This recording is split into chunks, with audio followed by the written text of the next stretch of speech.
Jangan lupa ya subscribe dan like untuk program video kita. Pada saat ini kami akan menjelaskan tentang simbiosis. Apa sih itu simbiosis? Simbiosis yaitu semua jenis makhluk hidup interaksi jangka panjang dan dekat antara dua organisme biologis. Simbiosis itu terbagi menjadi 3. Yang pertama yaitu simbiosis paratisme.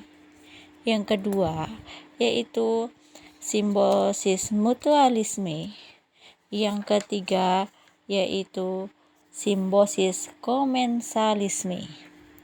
Pada sekarang ini arti dari simbiosis paratisme yaitu cara hidup antara dua makhluk hidup atau organisme, yang satu menguntungkan dan yang satu dapat merugikan. Itu arti dari simbiosis paratisme. Pada sekarang ini saya akan menjelaskan tentang contoh hasil pengamatan simbiosis paratisme. Contoh yang pertama yaitu kutu dengan sapi. Kenapa kutu dengan sapi? Karena di sapi itu biasanya ada kutu yang menghinggap di telinga, di bagian badan sapi, yaitu namanya kutu sapi. Ya, kenapa kutu sapi disebut simbiosis paratisme? Karena sapi itu dirugikan oleh kutu. Kenapa sapi merasa rugi? Karena darah sapi diisap kutu sapi. Sapi akan merasakan gatal dan penyakit kulit. Dan kutu itu diuntungkan. Kenapa kutu beruntung? Karena keuntungan memperoleh makanan dari sapi, yaitu darahnya yang diisap oleh kutu darah sapi, sehingga kutu dapat bertahan hidup makan dari darah sapi. Itu contoh simbiosis paratisme yang pertama. Yang kedua yaitu sapi dengan rumput. Kenapa sapi dengan rumput itu disebut simbiosis paratisme? Karena rumput itu merasa dirugikan oleh sapi. Kenapa dirugikan? Karena rumput dimakan oleh sapi sehingga rumput dapat punah, dapat habis dan mati ketika dimakan oleh sapi.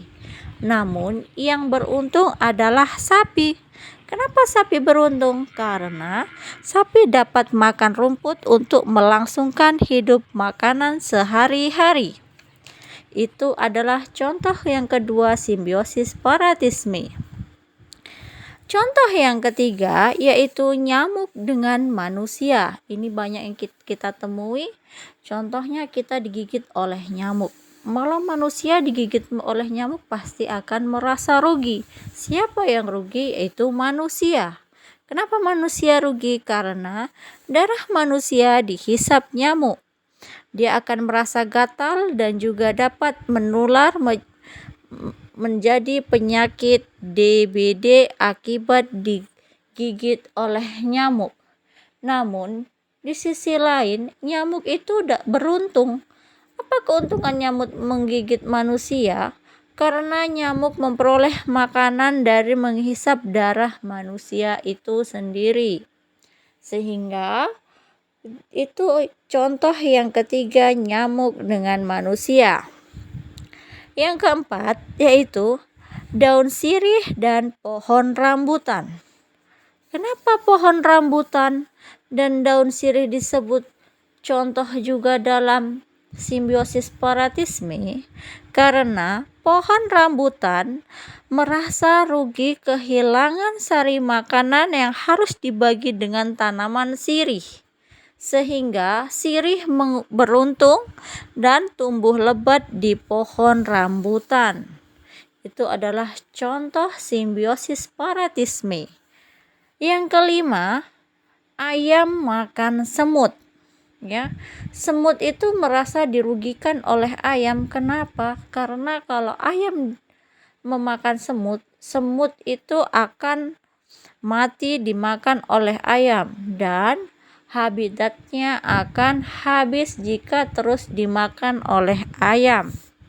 Dan ayam itu beruntung karena dengan adanya semut, ayam semakin berkembang biak dan dapat makan untuk berlangsung hidupnya. Dan itu tadi ada 5 contoh simbiosis paratisme. Dan terima kasih.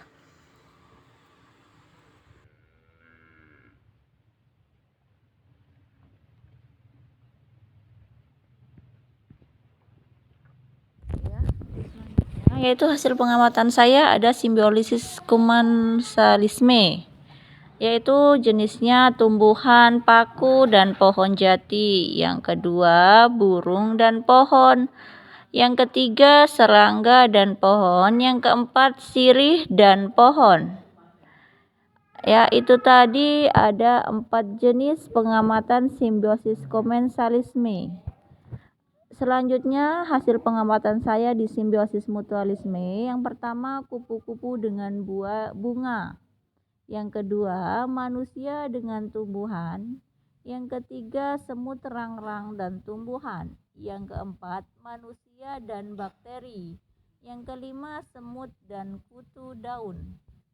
Ya, untuk simbiosis komensalisme itu tumbuhan, paku, dan pohon jati, karena simbiosis ini tidak ada yang dirugikan, namun ada yang diuntungkan.